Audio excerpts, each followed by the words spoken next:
today that Hanwha Q-Cells, which is up in Dalton, is going to do a big expansion, $2.5 billion for solar panel manufacturing, be 500 more jobs in Dalton and 2,000 in Cartersville. Each year, Georgia's business community learns what to expect in the state's job market from top political leaders at the annual Eggs and Issues Breakfast. And this year, the breakfast came with a hefty spoonful of good news. Good evening and welcome to Lawmakers on this day 2 of the Georgia legislative session. I'm Donna Lowry in Atlanta. We'll hear more about the big announcement on the additional clean energy jobs. One of the more unique aspects of this 2023 session is the diversity now reflected in the General Assembly. It's led by caucuses forming to unite members who have common objectives. What are caucuses all about and why are they important? We have 4 lawmakers on the show representing different caucuses to tell us about them and their goals. But first, let's get to that big news from this morning. And for that, joining us in the studio is Rochelle Ritchie, who are our Capitol correspondent. Tell us what happened. Hi, Donna. Very exciting day at Eggs and Issues. And today was all about jobs as Governor Brian Kemp talked about expanding his work development plan. Ladies and gentlemen, welcome Governor Brian Kemp. It's a standing ovation for re-elected Governor Brian Kemp at the annual Eggs and Issues held at the Georgia World Congress Center. Governor Kemp making it clear that increasing Georgia's workforce is not only a campaign promise, but an initiative that is already underway, thanks to expansion of Q-Cells, the biggest renewable energy provider in the country, which will increase its solar module manufacturing operations. We're announcing today that Hanwha Q-Cells, which is up in Dalton, is going to do a big expansion, $2.5 billion for solar panel manufacturing, be 500 more jobs in Dalton and 2,000 in Cartersville. The number of Georgians employed by Q-Cells is expected to reach more than 4,000 by the end of 2024. One of the economic challenges facing the future job force is too many openings and not enough qualified people to fill them. By 2030, we could have 250 to 300,000 jobs unfilled in our state. The solution, a 3-pillar strategy that focuses on increasing engagement on workforce development by winning the war for talent, creating a dynamic economy, and building out Georgia's infrastructure. We've got to change our career pathways so students understand what jobs are available in which career sectors in their own communities. We're committed to working with the General Assembly to take another $1 billion of our reserves and do a one-time property tax relief grant that will just help working Georgia families out there offset the property tax. We think that'll save the average Georgian about $500. Newly confirmed Speaker Jon Burns, also in attendance at today's breakfast, is already making changes in the House committee structure, focusing on mental health by creating an oversight committee to ensure efforts on the issue remain constant.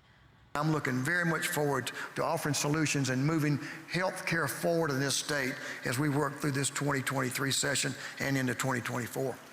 The Mental Health Parity Act that went into effect in July of 2022 ensures both private and public health insurance plans cover behavioral health equitably. And back here at the Capitol, short sessions in the House and Senate as rules and other administrative duties were covered. Some of the rule changes in the House include reestablishing the PAGE program and adding an educational component. The number of pages will be 5. What about those of us that have made 10 promises already for pages, not knowing that it was going to be reduced to 5? I'd say he has a problem. Rule 18 will now allow vetting of legislation within the committee, a concern for Dems. During this session and in future sessions, the majority party will not, or y'all commit to not passing local legislation that may be opposed by a majority of the local members. The updates to Rule 18 allow for vetting of legislation within committee, which I'd submit is a really good thing. That's certainly how our legislative process is set up, to allow for witnesses, to allow for debate by members. The majority leader facing multiple questions for clarification over several rules and some frustration over timing. Why do members not have the time to read the rules before they are placed on our desk? I mean, we were at breakfast until about 10:30, and I wanted to make a motion to table. They were actually on your desk last night for your review. And so I think we've had a very robust discussion this morning and a very thorough explanation from the majority leader. House Resolution 4 passed. In the Senate, it was all about changing the rules that the Senate operates by. SR 3 would change the role of the lieutenant governor from the president of the body to a full legislative member. The resolution would also mandate that the Senate president pro tem would give up that position if they choose to run for a different state office while in their current Senate seat. But more controversial was the adoption of legislative privilege into the Senate rules. Currently, the state constitution says legislators can't be held liable for anything they say about legislation during the session. The resolution would add those protections to the Senate rules. Democrats objected, saying that it becomes complicated with the new rule if they are called to testify in a court case, referencing litigation over election fraud cases currently being heard. There is, quite frankly, numerous pieces of litigation that are out there where some members are actually waiving legislative privilege potentially to testify in those particular actions. So the question becomes, does this impact that at all? The answer may be no, but that answer really has not been given. So if you want to waive that, when you change this language, does that impact a member's ability to be able to testify in either of these kind of cases? And quite frankly, it goes on both sides of the aisle. On the types of cases that actually exist. It's a legitimate question because of the context that exists. And I think you're just creating problems. Do we not already have legislative immunity during session? If I'm speeding down Interstate 75 to get here, the executive branch cannot stop me. We should have the ability to speak freely with third parties about the legislative process. Hopefully, we will not become so divided in our society and in our government that I have to one day worry about a governor sending an executive branch or prosecuting me in a way of something I said to a third party. But despite the objections, the resolution passed 31-21. And the House will hold its budget hearings next week. Of course, top of mind is the governor's inauguration tomorrow. That is my Capitol Report. Donna, back to you. And we're covering that live. It'll be right here on GPB TV. You'll be down there. Yes, we'll have I will. it here on the radio and on gpb.org. Very excited. So, yeah, tomorrow at 9:30 a.m. Tune in. Thank you so much, Rochelle. We're going to focus the rest of the show on one way lawmakers determine some of their priorities during the session: caucuses. They form caucuses to band together to achieve common legislative objectives. Of course, the Democratic and Republican caucuses have been around for years. But there's also the bipartisan Georgia Legislative Women's Caucus, which formed in 1990. In 2017, a bipartisan group of the youngest legislators formed the Future Caucus. This year, we have a couple of new caucuses ramping up, and one of them is the bipartisan Hispanic Caucus. I spoke earlier to Republican Senator Jason Anaviarte from Dallas, who is the Senate Majority Caucus chair, and he's also co-chair of the emerging Hispanic Caucus at the Gold Dome. So Ray Martinez and I, Representative Ray Martinez and I announced a couple months ago we're going to form a Hispanic caucus collaboratively here in the General Assembly between the Senate and House, Republican and Democrat, to have a forum to talk about Hispanic issues in Georgia. I believe the first Hispanic was elected 20 years ago or over 20 years ago. And so this year, with us having several members, and many of us, you know, just, it's interesting, are from family members or directly from Puerto Rico, we felt like this was a year to have this kind of dialogue. So we're looking forward to having collaboration, for it to be positive. And as I've told the other members and I've told the public, a lot of issues we may not agree on, we're not going to agree on. There are going to be some things we do, but at least we can kind of have this conversation. What's the benefit of even having a caucus? I mean, I think it's what every Georgian cares about. It's education, it's healthcare, it's crime, it's public safety, it's transportation, it's quality of life, and how do I become prosperous? How does my family become prosperous and thrive in Georgia, even with some of the economic challenges we've seen nationally? I think a lot of folks believe that Hispanics, whether it's leaders or the Hispanic community, all we care about is immigration. which is not true. And at the state level, we have no control over immigration. I'm a Republican that believes that we should have border security, and those things need to happen. And I know the other side probably disagrees with those things, but that entire spectrum of other issues are things that we're going to take up and talk about for Georgia. I think it's important so we can talk, because I think in this hyperbolic environment that we all live in today, whether you're in politics or not, I think to have a place where we can all sit around a table, have a friendly debate, and walk away from it, I think it's healthy, versus us getting out on the Senate floor or getting out on the House floor and beating each other's brains in over issues that, we either agree or disagree with. Some people may not like that. I'm a pretty straight shooter. I'm very black and white, and I know some of the members of this caucus are the same. But I think to talk about things that, my dad was from Ponce, Puerto Rico, born and raised there, to share those experiences that, my family may have that's a little bit different than others, I think is a good thing. What can you tell us about the Hispanic population in Georgia? I think all of you've seen it's grown. I mean, we've seen the impact even in statewide elections where, a few thousand citizens can determine, the future of Georgia and also the future of the country. We've seen this, it's a national phenomenon. So I think we're going to continue to see population grow, but I think we need to be intentional in including, I think, the Hispanic leaders, business leaders, just the average citizen, blue collar folks who are working construction jobs and trying to bring money home to put food on the table. And I think that's what this is really all about. Yeah, people who don't understand caucuses and all, how does that process even start? Because you're starting. Yeah, so we'll file paperwork within the House and the Senate. It'll go through the different ethics committees, at least in the Senate, it goes through the Senate Ethics Committee, has to be approved, just like if we were forming a music caucus or sportsman's caucus or like the Black Caucus or any others. And then from there, we can kind of get together, talk about bylaws, talk about our structure, elect officers, and then go from there. And I know from talking to Representative Moran and some of the others, for this to be sustaining, we're going to try and build it in a way to where it continues to be bipartisan. It's a balance of House and Senate as we go forward.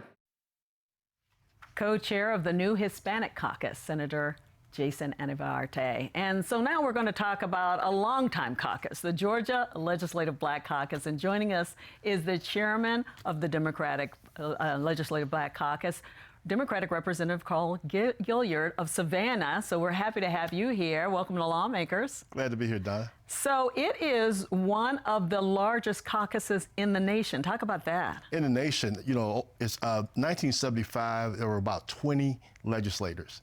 Now we're at about 65. So we are the largest black caucus in the nation. Talk about how it's different from me. I know you weren't around in 75, but talk about how it's different now, and especially with the new diversity coming in. Well, we stand on the shoulders of giants. The caucus has moved from those individuals that were men and women that were very daring to make legislation that affected people of color. And now we're people of color across the state of Georgia. The Black Caucus is an organization of men and women who are legislators that are trying to make a difference across the state. Let's talk a little bit about some of the things. So we'll talk about priorities, but you also have interns who are down at the Capitol during this legislative session. So these interns are instrumental. They're our legs, they're our arms. They have sometimes better suggestions than we have. They're far more innovative. And we're blessed that we have interns that could serve the members of the caucus. So it's a learning experience. They get a chance to come up in the ranks of the Capitol. I've had so many that have been successful, young men and young ladies. Yeah, but we don't know whether any of them have actually become lawmakers. We hear from the great Dean a few minutes ago, Dean Smyrie. He said he believes, but he has not remembered exactly who, but we assume. Thanks for making that call for me to find out about that. So we'll find out. Let's talk about your priorities this legislative session. Well, we want to be relevant. The definition of a caucus is a group of people that establish a principle in common / movement. We've got to turn that moment to a movement. The Black Caucus has a focus of a GLBC rollout. There are black farmers across the state of Georgia that years ago, when we gave millions of dollars to farmers in tornado-ravaged areas, black farmers would not they didn't benefit from it. So we want to talk about what we can do with the Farmers Equity Act that we're going to release. Credit deserts all across our state. We talk about poverty. but they're credit deserts. Example, Port Wentworth has $29 million in a small municipality, but no bank. So we're going to release a GLBC rollout of legislation that will affect all people. Yeah, so these are things that you really found out from your constituents are things that they care about. And you can join together and make these decisions on what you want to really focus on. We're taking it, Donna, it's called the At the Table Tour.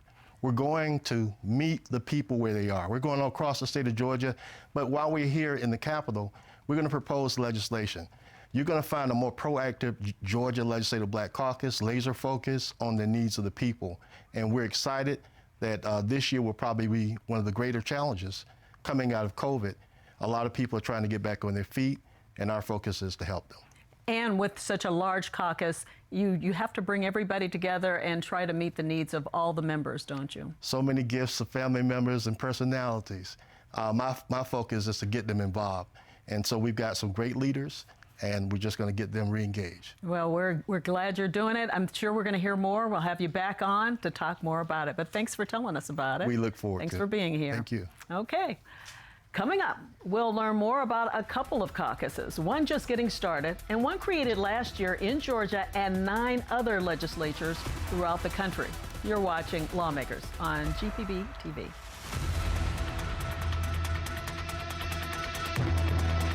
Lawmakers is made possible by Georgia Farm Bureau.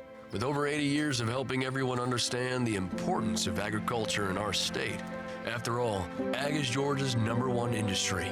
Food and fiber production represents over $74 billion in output of Georgia's strong economy. The Georgia Farm Bureau legislative team works to represent producers across Georgia at the state capitol during the session and year-round. Georgia Farm Bureau, the voice of Georgia farmers. Here's what's new this month with Passport. You make a good team. As long as we're together, it's perfect. Seems to come through. Hey, lad? Seems to do.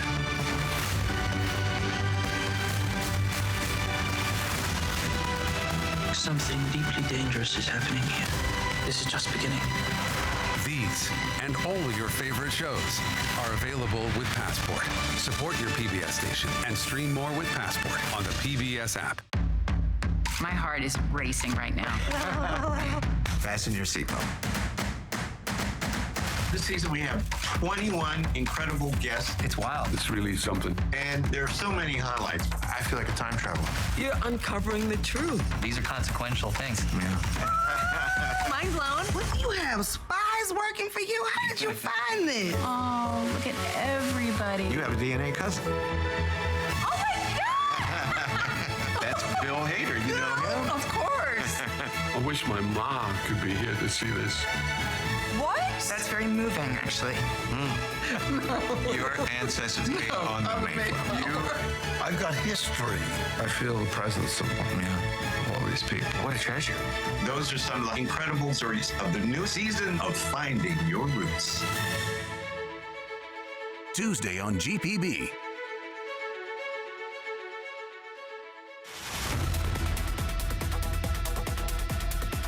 Welcome back to Lawmakers. We're going to continue getting to know a few of the caucuses under the Gold Dome. The Freedom Caucus launched last year in Georgia. Earlier today, I spoke to the chair of the Georgia Freedom Caucus, Republican Representative Charlize Byrd of Woodstock. The Freedom Caucus is the more ultra-conservative of the Republican Party, and our mission is to freedom. And of course, we know that our rights come from God, but it is government government takes care of us, but in very small ways that are instituted by our U.S. and Georgia constitutions. We believe in freedom and liberty is what we want. We also are going to be guided by some principles, which is decreasing the size of government, lessening the tax burden, promoting personal responsibility, protecting personal liberties, and of course, the most important of everything, and that is exercising the proper role of government, which are principles we should all govern by. And you guys are not new. When did you come about, the Freedom Caucus? We became a caucus last December before we started session in 2022. Yes, and so now there are 10 caucuses, Freedom Caucuses around the U.S. now. So we are quite excited that we were part of, it was all started from the Freedom Caucus in D.C., members of Mark Meadows, Jim Jordan, Jim DeMent, those were all Freedom Caucus members. So they have now taken that same freedom to other states, and so we are now going to be very strong in 10 states so that we can take care of limited government. What can we expect in Georgia? For us, we're going to certainly talk about tax reform to continue to bring that tax reform down and not 7 years from now. Certainly a school choice. We want to talk about school choice. Our budget, our budget from the time I was here in 2012 was about $16 billion, and now we are about $34 billion. So we continue to bring a lot of new revenue in, but it should be appropriated in the right places. Personally, as a Freedom Caucus member, all of those new dollars that came into the state of Georgia should be returned to the people they belong to, and that is the taxpayer. We do have the surplus, and so I know that the governor has talked about a tax rebate, a tax refund. You're in favor of that, of course. I am in favor of it, but truthfully, all of it should go back to taxpayers because it is our money. Remember, government has no jobs, they don't create jobs. All that they do is take our money from what we are doing on our job. Are there any specific pieces of legislation you plan to introduce or anyone within the Freedom Caucus that falls along the lines of what you want to do? Sure. One of them is very important to all of us, and that is all of the transgender surgeries for young people under 18 years old. Listen, if those people after 18 years old make the decision that they want to have some sort of surgery, but to mutilate our young children is certainly not something that we want to happen in our state of Georgia. Are you looking to try to make Georgia's abortion law stricter? That is yet to be determined. But for me, as a person, I am totally pro-life. There are no exceptions, and I would certainly like to see that happen, not only in the state of Georgia, but across the country. I'm curious how the caucus works. So there are 10 caucuses across the country, but you have your common goals, but then you have your state goals, right? That is correct. So as a caucus, we will sit down, and we have had a long discussion with our members to talk about specific issues that we all will focus on. And as a caucus member, you must vote within a PAC for those particular issues. Now, on a lot of other issues, you are given the latitude to vote how your conscience or your district, but when we sit down and make those choices of very specific issues, we have to remain voting together as a caucus. And that gives you more power. I think people need to understand that in terms of a caucus, right? That is correct. And it's so important. If you watched what happened in D.C., just last weekend for voting for the Speaker of the House. Certainly, the Freedom Caucus stood together to get that person, Kevin McCarthy, to lay out some new rules that they wanted to happen in the House. So that's what we plan to do. Nothing controversial, I hope, but certainly we are a caucus that wants to be heard and start limiting government and not expanding government that we have. And for me and for all of us on the Freedom Caucus, it is still what is the proper role of government. We have gone above and beyond what our constitutions state, so we want to get back to what those constitutions, U.S. and Georgia, and certainly bringing down the size of government. Republican Representative Charlize Byrd, chair of the Georgia Freedom Caucus. Representative Byrd is also a member of the next caucus we're going to discuss, the bipartisan Asian American Pacific Islander Caucus. And joining us now is Democratic Representative Michelle Au of Johns Creek, a member of the AAPI caucus, and the bipartisan Future Caucus. Welcome to Lawmakers. Thank you so much for having me back, Don. We love having you on. You're excited about your caucuses because I saw it on Twitter. I want us to see a picture you have of the Future Caucus, and tell us a little bit about what that caucus is. The Future Caucus is essentially a group of lawmakers who represent the interests of younger Georgian voters and make sure that we can prioritize in our legislative package things that are important to younger voters who have more of a future to live and have more invested in what we do. And actually, the picture we have up now is the AAPI caucus. Tell us about that. So this is the inaugural year of Georgia's first ever AAPI Legislative Caucus. And I'm very proud to announce that we actually have 11 elected lawmakers who are Asian American Pacific Islander in Georgia this year, which is really remarkable when you consider, first of all, that this is a caucus that's really one of the largest in the country. It's larger than the API caucuses in New York and California, which are states that we classically think of as having a lot of Asian voters and Asian population.